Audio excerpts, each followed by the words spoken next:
সেই দিন যেদিন ভোট ডাকাতের নির্বাচন হবে সেই দিন সেই মুহূর্ত থেকে আবার রাজপথে আন্দোলন হবে। তারা রাষ্ট্র ক্ষমতা চালাবের মতো বিজ্ঞতা কি তাদের থাকবে? বগল মে কুছ কালা হয়। জোট ভিত্তিক লোকেরা ভোট দিবে। সুবিধা কি?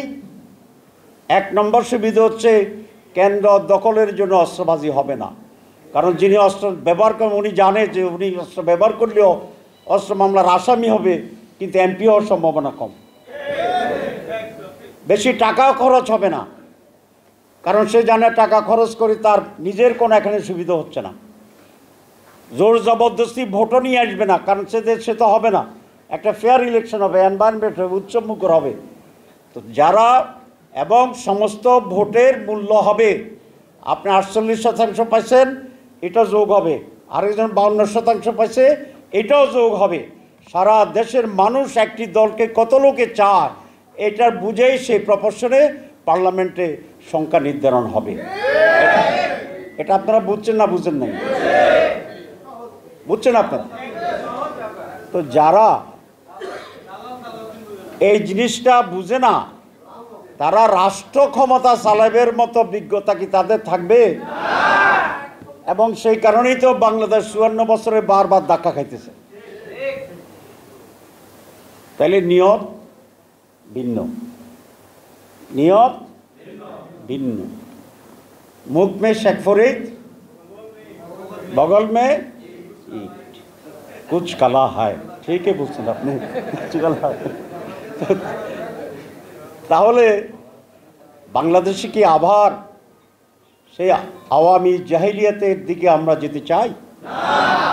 যারা ফেয়ার নির্বাচনের জন্য সকলের পার্টিসিপেটরি এই পিআর সিস্টেমকে বাধাগ্রস্ত করছে, এরা মূলত সেই অতীতের কেন্দ্র দখল, ভোট জালিয়াতি, সেটারই পরিকল্পনা করছে বলে আমরা সন্দেহ করি।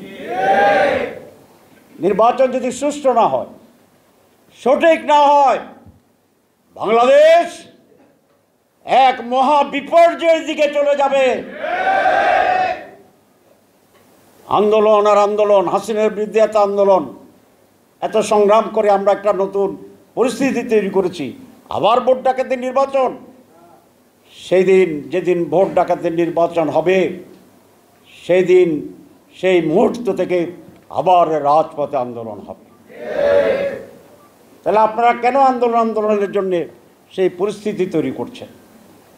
আওয়ামী লীগ যখন ছিল ভারতপন্থী জনগণের স্বার্থের বিরুদ্ধে একটি দল ছিল।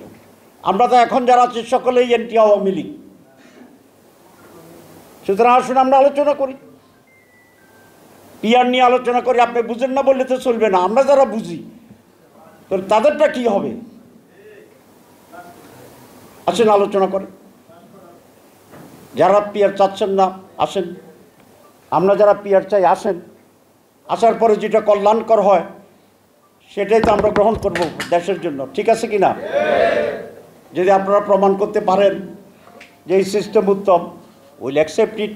আপনারা প্রেস ক্লাবে বলেন যে আমরা আলোচনা করে যেটা উত্তম সেটা আমরা গ্রহণ করব। আমার কথা কি যৌক্তিক না অযৌক্তিক? যৌক্তিক। তো যুক্তি না মানলে তো এর বিপরীতে কি হয়? সংঘাত, সংগ্রাম। সুতরাং ইলেকশন কমিশনকে বলবো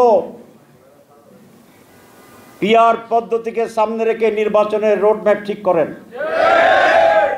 ট্র্যাডিশনালটা করছেন তো, আপত্তি নেই, আপনারা করেন। আমাদের পিআরকে নিয়ে আর একটা করেন।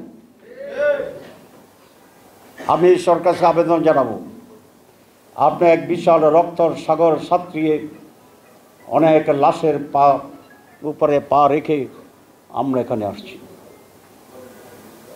You are the product of the July চেতনা। আপনার খুব বেশি ভূমিকা ছিল না, আপনি বিদেশে ছিলেন, আমরাই আপনাকে আনছি।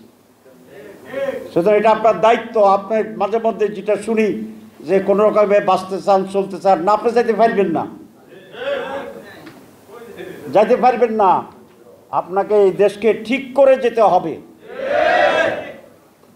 সুতরাং কিভাবে সকলে মিলে সুন্দর নির্বাচন হয় এটা নিয়ে আপনাকে সিদ্ধান্ত দিতে হবে।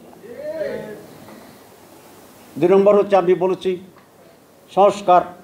সংস্কার তো আপনার ইস্যু, আপনি বলেছেন। আপনার ভাষণ কি শোনাবো? সংস্কার, বিচার, নির্বাচন